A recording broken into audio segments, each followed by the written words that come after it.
Assalamualaikum warahmatullahi wabarakatuh. Alhamdulillahi rabbil alamin. Wassalatu wassalamu ala asrafil mursalin Sayyidina Muhammad wa ala alihi wa sahbihi ajma'in. Amma ba'du. Surat Al-Baqarah ayat 60. Allah subhanahu wa ta'ala berfirman, A'udzubillahi minasyaitonir rajim. Bismillahirrahmanirrahim.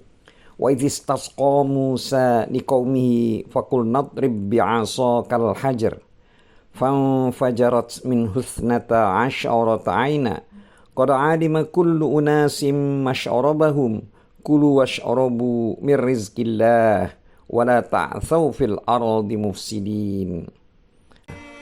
Dan ingatlah ketika Musa memohon air untuk kaumnya, lalu kami berfirman, pukullah batu itu dengan tongkatmu, lalu memancarlah darinya 12 mata air. Sungguh, tiap-tiap suku telah mengetahui tempat minumnya masing-masing. Makan dan minumlah rezeki yang diberikan Allah, dan janganlah kalian berkeliaran di muka bumi dengan berbuat kerusakan. Dulur-dulur seiman, dalam ayat tersebut di atas, Allah berfirman, maksudnya adalah ingatlah kalian kepada nikmat yang telah Allah limpahkan setelah Allah memperkenankan doa kalian, yaitu Musa. Dikala ia meminta air minum kepadaku, kata Allah, buat kalian hingga aku memudahkan untuk memperoleh air itu. Dan aku keluarkan air itu dari batu yang kalian bawa. Aku pancarkan air darinya buat kalian sebanyak 12 mata air. Bagi tiap-tiap suku di antara kalian terdapat mata airnya sendiri yang telah diketahui. Makanlah salwa dan manna, dan minumlah air ini yang telah kupancarkan tanpa jerih payah dan usaha kalian. Dan sembahlah oleh kalian Tuhan yang telah menundukkan hal tersebut. Dalam ayat 60 surat Al-Baqarah ini, Allah telah berfirman, dan janganlah kalian berkeliaran di muka bumi dengan berbuat kerusakan.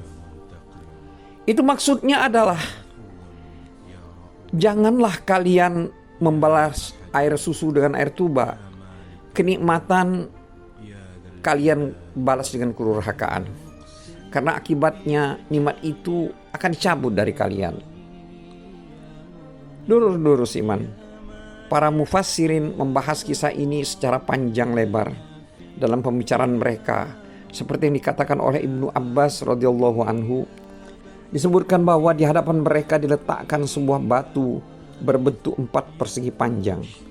Lalu Allah memerintahkan Musa alaihissalam supaya memukul batu itu dengan tongkatnya. Lalu Musa memukulnya dengan tongkatnya, maka memancarlah 12 mata air.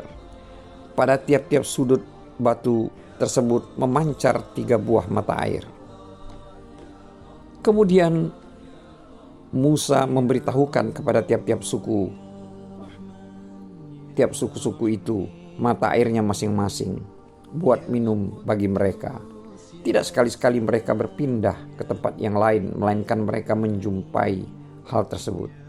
Sama halnya dengan kejadian yang pernah terjadi di tempat yang pertama, yaitu kisah ini merupakan suatu bagian dari hadis yang diriwayatkan oleh Imam Nasai, Ibnu Jarir, dan Ibnu Abu Hatim, yaitu hadis mengenai fitnah-fitnah yang cukup panjang.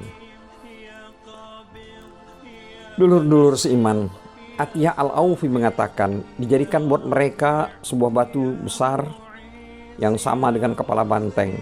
Lalu batu itu dimuat di atas sapi jantan. Apabila mereka turun istirahat, mereka meletakkan batu itu, dan Musa memukul batu itu dengan tongkatnya, maka memancarlah 12 mata air. Bila mereka berangkat meneruskan perjalanan, mereka mengangkat batu itu ke atas punggung seekor sapi jantan, lalu airnya berhenti dengan sendirinya. Dulur-dulur seiman, Utsman ibnu Atta al-Khurasani meriwayatkan dari ayahnya bahwa kaum Bani Israel mempunyai sebuah batu dan Nabi Harun yang selalu meletakkannya, sedangkan Nabi Musa yang memukul batu itu dengan tongkatnya. Qatada mengatakan bahwa batu tersebut berasal dari Bukit Tur. Merekalah yang mengambil batu tersebut dan memikulnya kemanapun mereka pergi. Bila mereka turun istirahat, Nabi Musa memukul batu itu dengan tongkatnya agar keluar air darinya. Dulur-dulur seiman, Az-Zamakhsyari mengatakan menurut suatu pendapat batu tersebut adalah granit berukuran 1 hasta kali 1 hasta. Menurut pendapat lain bentuknya sebesar kepala manusia. Menurut pendapat lain batu tersebut berasal dari surga yang tingginya 10 hasta, sama dengan tinggi Nabi Musa alaihissalam. Sedangkan batu tersebut mempunyai 2 cabang yang kedua-duanya menyala dalam kegelapan dan selalu dibawa di atas punggung keledai. Menurut pendapat yang lain, batu tersebut dibawa turun oleh Nabi Adam alaihissalam dari surga, lalu diwarisi secara turun-temurun hingga sampai ke tangan Nabi Syuaib. Lalu Nabi Syuaib menyerahkan batu itu bersama tongkatnya kepada Musa alaihissalam. Menurut pendapat yang lain, batu tersebut yang pernah membawa lari pakaian Nabi Musa alaihissalam ketika sedang mandi. Lalu malaikat Jibril berkata kepada Musa alaihissalam, "Angkatlah batu itu, karena sesungguhnya batu itu terdapat kekuatan dan engkau mempunyai mukjizat padanya." Kemudian Nabi Musa alaihissalam membawanya pada pikulannya. Dulur-dulur seiman, Az-Zamakhsyari mengatakan dapat pula diartikan bahwa huruf alif lam pada lafaz al-hajar bermakna lil jinsi, bukan lil ahdi. Dengan kata lain, dikatakan pukullah sesuatu benda yang disebut batu. Diriwayatkan dari Al-Hasan bahwa Nabi Musa alaihissalam tidak diperintahkan memukul sebuah batu secara tertentu. Al-Hasan mengatakan penafsiran seperti ini lebih menonjolkan mukjizat dan lebih menggambarkan tentang kekuasaan mukjizat. Disebutkan bahwa Nabi Musa alaihissalam memukul batu lalu memancarlah mata air darinya. Setelah itu dia memukulnya lagi. Lalu memancarlah mata air darinya. Setelah itu dia memukulnya lagi, maka berhentilah air dan kering. Kemudian mereka, yaitu Bani Israel, mengatakan, jika Musa kehilangan batu ini, niscaya kita akan kehausan. Maka Allah menurunkan wahyunya kepada Musa alaihissalam yang memerintahkan agar berbicara kepada batu tersebut. Batu itu akan memancarkan air tanpa menyentuhnya dengan tongkat, dengan harapan mereka kelak mau percaya dan mengakuinya. Yahya ibnu Nadir mengatakan bahwa ia pernah berkata kepada Juwaybir, bagaimanakah tiap-tiap suku mengetahui mata air itu untuk minumannya? Juwaybir menjawab, Nabi Musa alaihissalam meletakkan batu mereka. Lalu masing-masing suku diwakili oleh seorang dari kalangannya. Kemudian Nabi Musa alaihissalam memukul batu itu, maka memancarlah 12 mata air. Tiap-tiap mata air memancar ke arah masing-masing wakil tersebut. Selanjutnya tiap-tiap lelaki memanggil sukunya untuk mengambil air dari mata airnya masing-masing. Dulur-dulur seiman, Ad-Dahak meriwayatkan dari Ibnu Abbas, ketika Bani Israel berada di padang pasir, Musa membelah batu untuk mereka menjadi mata air. As-Sawri meriwayatkan dari Sa'id, dari Ikrimah, dari Ibnu Abbas yang mengatakan bahwa hal tersebut terjadi di padang Sahara. Musa memukul batu untuk mereka, maka memancarlah dari batu itu 12 mata air. Masing-masing suku meminum dari 1 mata air. Dulur-dulur siman, Mujahid mengatakan seperti yang dikatakan oleh Ibnu Abbas. Kisah ini mirip dengan kisah yang ada dalam surat Al-A'raf. Hanya kisah yang ada di dalam surat Al-A'raf diturunkan di Mekah. Oleh karena itu pemberitaan tentang mereka memakai dhamir gaib. Mengingat Allah Subhanahu wa taala mengisahkan kepada rasulnya apa yang telah mereka perbuat. Adapun kisah yang ada di dalam surat ini yaitu Al-Baqarah,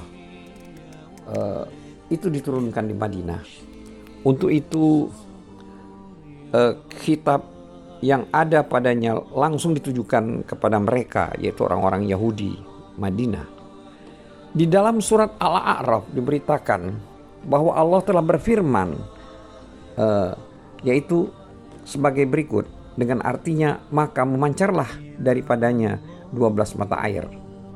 Al-A'raf ayat 160. Dulur-dulur seiman, yang dimaksud dengan inbiyas ialah permulaan memancar, sedangkan dalam ayat surat Al-Baqarah disebutkan keadaan sesudahnya, yakni meluapnya air tersebut dalam pancarannya. Maka sesuailah bila dalam ayat yang sedang kita bahas ini disebut istilah infijar, sedangkan dalam surat Al-A'raf itu disebut dengan memukul inbijas. Di antara kedua ungkapan tersebut perbedaan ditinjau dari 10 segi lafzi dan maknawi. Hal tersebut dengan panjang lebar sudah disebutkan oleh Az-Zamakhsyari di dalam kitab tafsirnya dengan ungkapan tanya jawab. Memang apa yang